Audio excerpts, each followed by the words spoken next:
सुबह की पहली किरण के साथ माधव अपनी दुकान खोलता है और छोटू को दिन भर की भारी जिम्मेदारियां और काम के नियम समझाता है।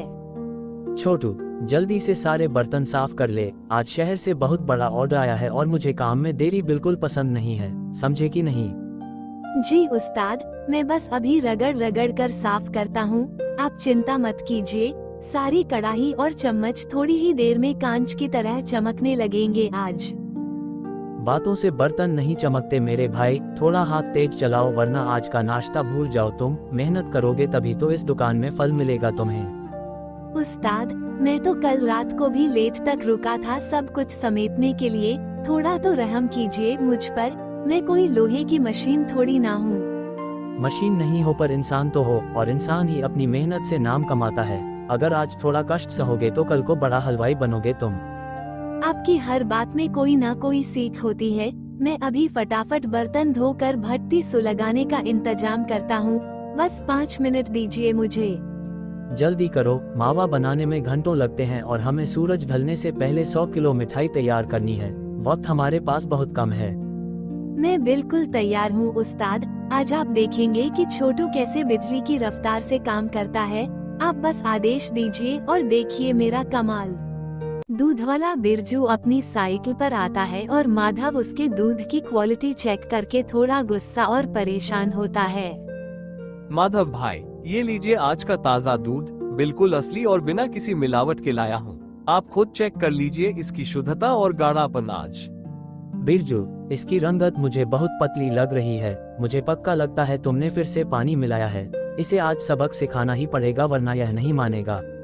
अरे नहीं उस्ताद, आज तो मैंने खुद अपनी आंखों के सामने भैंस का दूध निकाला है।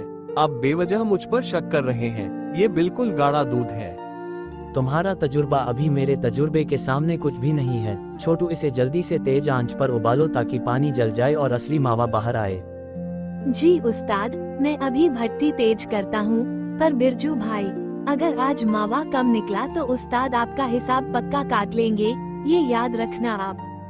बारिश से दूध ठंडा होता है, पतला नहीं होता बिरजू। अगली बार अगर ऐसा दूध लाए तो मैं किसी और से दूध लेना शुरू कर दूंगा, समझे? माफ कर दीजिए उस्ताद, अगली बार आपको शिकायत का मौका नहीं मिलेगा। मैं खुद ध्यान रखूंगा कि दूध बिल्कुल मलाई वाला ही आप तक पहुंचे हमेशा।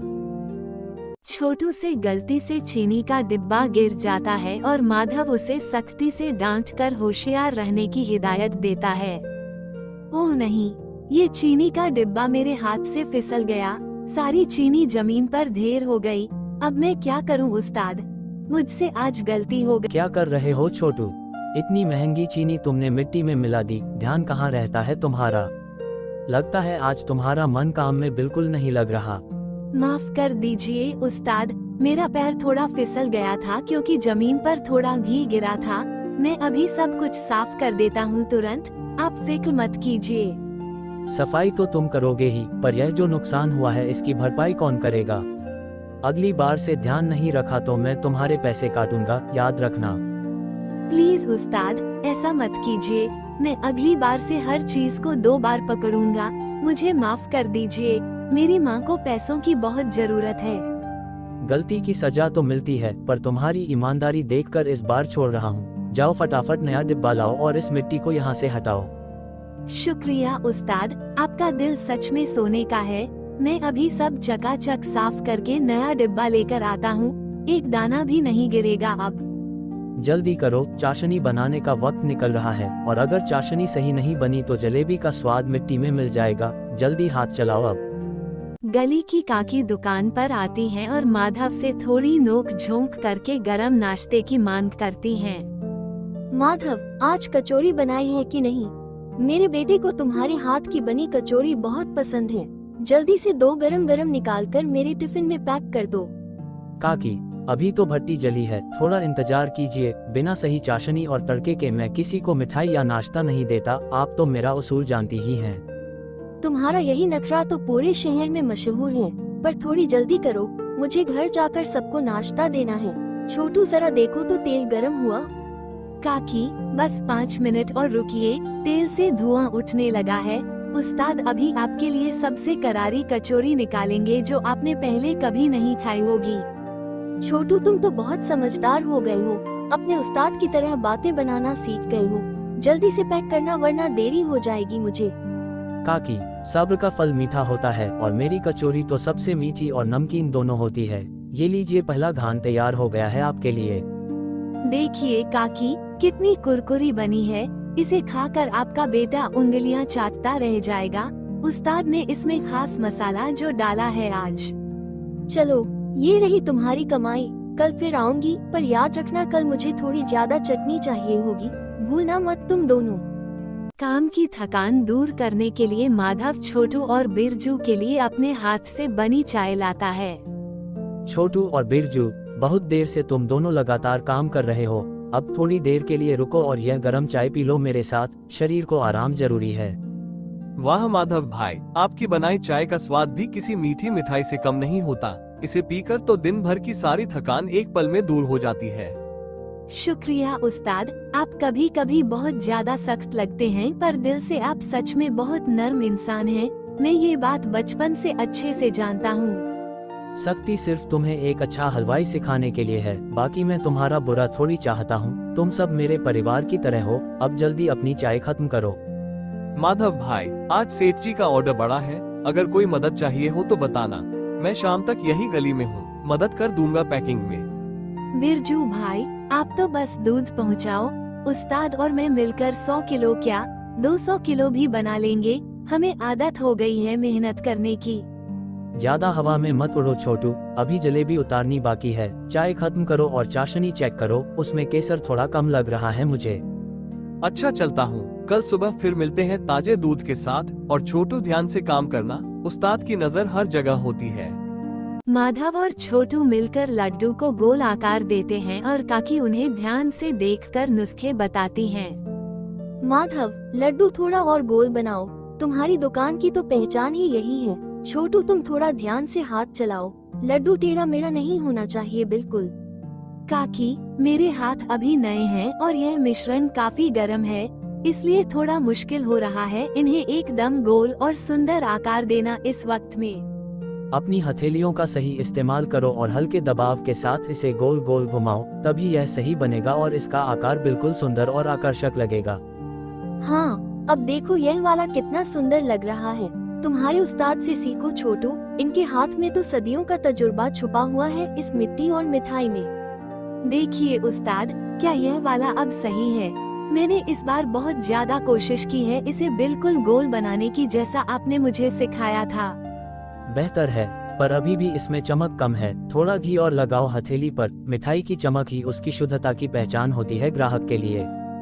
माधव सही कह रहा है, चमक नहीं होगी तो लोग समझेंगे पुरानी मिठाई है। छोटू, थोड़ा और जोर लगाओ और प्यार से इसे गोलो। जी काकी, जी उस्ताद, अब देखिए मेरे हाथ का कमाल। अब हर लड्डू बिल्कुल चमकीला और गोल बनेगा। मैं सीख गया हूँ असली राज। एक गरीब बच्चा दुकान के बाहर खड़ा होता है। छोटू उसे देखकर माधव से दया करने की गुजारिश करता है। उस्ताद, देखिए वो बच्चा कब से वहाँ कोने में खड़ा है। मुझे लगता है वो बहुत भूखा है, हमारी मिठाइयों की तरफ इतनी लालच भरी नजरों से देख रहा है। ए लड़के, यहाँ भीड़ मत लगाओ और रास्ता साफ रखो। आगे बढ़ो, यहाँ खड़े रहने से कुछ नहीं मिलेगा। ग्राहक को आने जाने में बहुत दिक्कत हो रही है। पर उस्ताद, हमारे पास वो थोड़ी टूटी हुई बर्फी के टुकड़े पड़े हैं जो बिकने लायक नहीं है। क्या हम उसे वो नहीं दे सकते? उसे बहुत खुशी होगी। अच्छा ठीक है, वह कोने वाली प्लेट से 2 बड़े टुकड़े दे दो उसे, पर उसे बोलना यहाँ रास्ता ना रोके और तुरंत अपने रास्ते आगे बढ़ जाए। ये लो छोटे भाई, हमारे उस्ताद ने खास तुम्हारे लिए यह मीठी मिठाई भेजी है। इसे खाओ और खुश रहो, पर अभी यहाँ से फटाफट चले जाओ। सुनो, हमेशा मेहनत करके खाने की कोशिश करना। भीख मांगना अच्छी बात नहीं होती। आज खा लो पर कल से मेहनत करना सीखना। उस्ताद, आपने देखा कैसे उसकी आंखों में चमक आ गई? मिठाई ने उसका दिन बना दिया। आप सच में बहुत नेक दिल इंसान हैं। नेक वेक कुछ नहीं, बस खाना बर्बाद नहीं होना चाहिए। अब चलो, बहुत काम बाकी है। बातें कम करो और जलेबी का घोल तैयार करो। शहर के सेठ जी दुकान पर आते हैं और शाम तक के लिए एक बहुत बड़ा ऑर्डर लिखवाते हैं। माधव, मुझे आज शाम तक 100 किलो ताज़ी जलेबी चाहिए। मेरे घर में बहुत बड़ी दावत है और मुझे तुमसे बेहतर हलवाई पूरे शहर में कहीं नहीं मिला। 100 किलो। सेठ जी, वक्त बहुत कम है पर आपने इतना भरोसा जताया है तो हम आपको निराश नहीं करेंगे। छोटू, जल्दी से तेल और चाशनी का इंतजाम करो। पैसों की बिल्कुल फिक्र मत करना, बस स्वाद वैसा ही होना चाहिए जैसा तुम्हारी दुकान की शान रही है। मैं अपने आदमी को गाड़ी लेकर भेज दूंगा शाम को। हम कर दिखाएंगे सेठ जी, आज हमारी दुकान की इज्जत का सवाल है। हम पीछे नहीं हटेंगे और वक्त पर सारा ऑर्डर तैयार करके दिखा देंगे आपको, फिक्र मत कीजिए। पैसों की बिल्कुल फिक्र मत करना, बस स्वाद वैसा ही होना चाहिए जैसा तुम्हारी दुकान की शान रही है। मैं अपने आदमी को गाड़ी लेकर भेज दूंगा शाम को। सेठ जी, आप बेफिक्र रहिए, मेरी जलेबी की खुशबू पूरे शहर में मशहूर है। आपके मेहमान उंगलियां चाटते रह जाएंगे, यह मेरा वादा है आपसे। उस्ताद, इतना बड़ा ऑर्डर हम कैसे निपटाएंगे? 100 किलो जलेबी बनाना कोई मजाक नहीं है, हमें दूसरी भट्टी भी जलानी पड़ेगी लगता है। डरने की जरूरत नहीं है छोटू, हिम्मत रखो और काम पर लग जाओ। जब लक्ष्य बड़ा हो तो मेहनत भी बड़ी करनी पड़ती है। चलो शुरू हो जाओ। काम की हड़बड़ी में छोटू का हाथ गरम कढ़ाई से लग जाता है और बिरजू तुरंत मदद के लिए दौड़ता है। मेरा हाथ गलती से गरम कढ़ाई के किनारे से लग गया, बहुत तेज जलन हो रही है उस्ताद, मुझसे ये दर्द अब सहन नहीं हो रहा इस वक्त। रुको छोटू, घबराओ मत, मेरे पास ठंडा मक्खन है, इसे अपनी उंगली पर लगाओ, तुरंत आराम मिलेगा। माधव भाई, आप जलेबी संभालिए, मैं इसे देख लेता हूँ। अरे दिखाओ मुझे कितना जला है। कितनी बार कहा है कि काम में ध्यान रखा करो, जल्दी के चक्कर में अपना नुकसान कर लिया ना। बिरजू, इसे ठंडे पानी ले जाओ। माफ कीजिएगा उस्ताद, मेरी एक छोटी सी गलती की वजह से आपका काम बीच में रुक गया। अब बाकी की जलेबी कैसे बनेगी और सेठ को क्या जवाब देंगे हम? पागल मत बनो छोटू, तुम्हारा हाथ ज्यादा जरूरी है। बिरजू, तुम इसे थोड़ी देर बैठाओ और ध्यान रखो, मैं जलेबी उतारता हूँ अभी तुरंत। उस्ताद, मुझे बहुत बुरा लग रहा है, आप इतनी मेहनत कर रहे हैं और मैं यहाँ बैठा हूँ। क्या मैं एक हाथ से मदद कर सकता हूँ? बिल्कुल नहीं, चुपचाप बैठो और आराम करो। अगर दर्द ज्यादा हुआ तो दुकान बंद करके वैद्य के पास जाना पड़ेगा। शांति से बैठो वहाँ। माधव और बिरजू मिलकर जलेबी उतारते हैं जबकि छोटू उन्हें ध्यान से पैक करने की तैयारी करता है। लो बिरजू, आखिरी जलेबी भी चाशनी से निकलकर बाहर आ गई है। हमारा बड़ा ऑर्डर बिल्कुल सही वक्त पर पूरा हो गया है। तुम्हारी मदद का बहुत शुक्रिया। अरे माधव भाई, दोस्ती में शुक्रिया कैसा?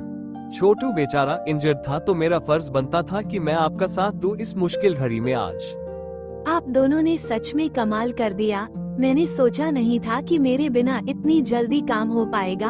आप दोनों सच में बहुत माहिर और सुपरफास्ट हैं। पहले अपना ये हाथ पूरी तरह ठीक होने दो, सीखने के लिए तो अभी पूरी उम्र पड़ी है। अब ये खाली डिब्बे पैक करने में मेरी थोड़ी मदद करो। माधव भाई, जलेबी तो बहुत ही लाजवाब बनी है, खुशबू इतनी अच्छी है कि सेठ जी के मेहमान दंग रह जाएंगे खाकर, पक्की बात है ये। उस्ताद, मैं एक हाथ से डिब्बे खोलता हूँ और आप जलेबी रखते जाइए, हम मिलकर 10 मिनट में सारी पैकिंग खत्म कर सकते हैं अभी।